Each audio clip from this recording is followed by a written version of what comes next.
अस्सलामुअलैकुम students, welcome to my channel guiding vision. ये video बहुत इंपॉर्टेंट रहने वाला है 12th बेस्ड पैरामेडिकल स्टूडेंट्स के लिए जो भी थर्ड राउंड ऑफ काउंसलिंग का वेट कर रहे थे। फाइनली आपका जो थर्ड राउंड है वो आज से स्टार्ट होने वाला है, यानी कि 26 अगस्त से। ये वीडियो आप स्टूडेंट्स के लिए बहुत ही इंपॉर्टेंट रहने वाला है। इस वीडियो में हम यहाँ आपकी काउंसलिंग डेट डिस्कस करेंगे, क्या काउंसलिंग डेट रहेगी और क्या क्या एलिजिबिलिटी रहेगी आपके थर्ड राउंड ऑफ काउंसलिंग में, और हम यहाँ सीट मैट्रिक्स डिस्कस करने की भी कोशिश करेंगे। मगर वीडियो स्टार्ट करने से पहले अगर कोई भी स्टूडेंट हमारे थ्रू काउंसलिंग कराना चाहता है 12th पैरामेडिकल कोर्स की, चाहे उसको कोर्स चेंज करना हो, चाहे उसको कॉलेज चेंज करना हो, चाहे उसको फ्रेश काउंसलिंग करनी हो, आप स्टूडेंट्स को स्क्रीन पे हमारा नंबर शो हुआ होगा, आपको डायरेक्टली हमें मैसेज करनी है हमारे व्हाट्सएप नंबर पे। हम आपको वहाँ सारी डिटेल्स बोलेंगे और गाइड भी करेंगे कि क्या क्या प्रेफरेंस रखनी होगी, जैसे कि आप स्टूडेंट्स को सिलेक्शन हो सकती हैं। चलिए स्टूडेंट्स, पहले हम यहाँ बात करते हैं आपके काउंसलिंग की डेट की। आपकी जो काउंसलिंग डेट है वो आज से स्टार्ट होने वाले, यानी कि 26 अगस्त से स्टार्ट होगी और लास्ट डेट रहेगा 28 अगस्त। मैं फिर से बोल रहा हूँ, 26 अगस्त से लेकर 28 अगस्त आपकी काउंसलिंग चलेगी, यानी कि 3 दिन आपकी काउंसलिंग चलने वाली है। मगर आप स्टूडेंट्स काम क्या करना, 26 और 27 में ही अपनी काउंसलिंग कंप्लीट करने की कोशिश करना है, क्योंकि जब लास्ट डे होता है काउंसलिंग का उस दिन साइट पे बहुत ही लोड होता है। मैंने कल बीएससी नर्सिंग वालों की भी काउंसलिंग की थी, बहुत सारे स्टूडेंट्स फिर बोल रहे थे सर हमें काउंसलिंग नहीं हो रही है, एरर शो हो रहा था। इसलिए आप स्टूडेंट्स कोशिश करना पहले ही दिनों में अपनी काउंसलिंग कंप्लीट करने की, लास्ट डे पर नहीं छोड़ना कि हम लास्ट डे आराम से करेंगे। हो जाती हैं किसी किसी के, मगर मोस्टली वहाँ पर एरर शो होता है। इसलिए आप स्टूडेंट्स कोशिश करना पहले ही दिन या दूसरे दिन अपनी काउंसलिंग कंप्लीट करने की। उसके बाद हम यहाँ आपकी एलिजिबिलिटी की बात करते हैं। एलिजिबिलिटी की मतलब कि कौन कौन स्टूडेंट काउंसलिंग कर सकता है। जिस स्टूडेंट को भी फर्स्ट राउंड या सेकंड राउंड में कोई भी सीट नहीं मिली है, कोई भी कॉलेज नहीं मिला है, वो थर्ड राउंड ऑफ काउंसलिंग कर सकते हैं डायरेक्ट। और जिन स्टूडेंट्स को भी फर्स्ट राउंड या सेकंड राउंड में कॉलेज मिला था, अब उनको चेंज करना है कॉलेज या कोर्स, वो कर सकते हैं डायरेक्टली, जिनको भी कॉलेज मिला था फर्स्ट या सेकंड राउंड में। उसके बाद वो स्टूडेंट्स आते हैं जिनको फर्स्ट राउंड में कॉलेज मिला था और सेकंड राउंड में भी कॉलेज मिला था, बट उन्होंने एडमिशन नहीं किया। ये मोस्टली डाउट पूछते हैं स्टूडेंट्स कि सर हमने हमें कॉलेज मिला मगर हमने एडमिशन नहीं किया।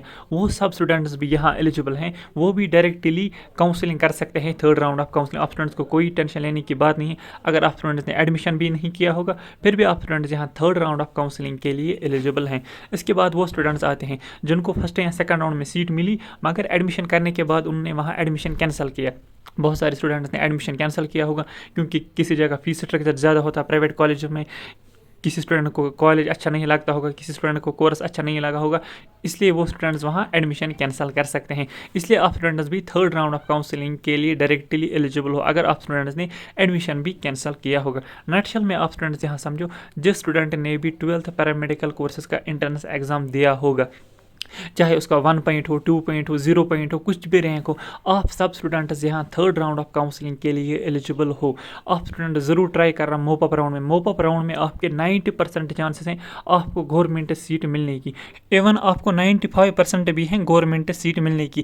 क्यों चांसेस है ज़्यादा, मैं आपको वो भी प्रोसीजर यहाँ समझाऊंगा। देखो स्टूडेंट्स, मोपअप राउंड में क्या होता है, अगर आप स्टूडेंट्स यहाँ इंस्ट्रक्शन देखोगे, मैं खुद नहीं बोल रहा हूँ, ये इंस्ट्रक्शन अकॉर्डिंग टू इंस्ट्रक्शन मैं बोल रहा हूँ कि मोपअप राउंड में जैसे क्या होता है। फर्स्टली जो आपकी सीट्स हैं in this round, firstly only vacant seats field from respective category, मतलब जिस कैटेगरी की भी जो सीट होगी, जैसे कि ओपन मेरिट की कोई सीट है वो ओपन मेरिट को दी जाएगी, कैटेगरी वालों की कोई सीट है वो कैटेगरी वालों की दी जाएगी।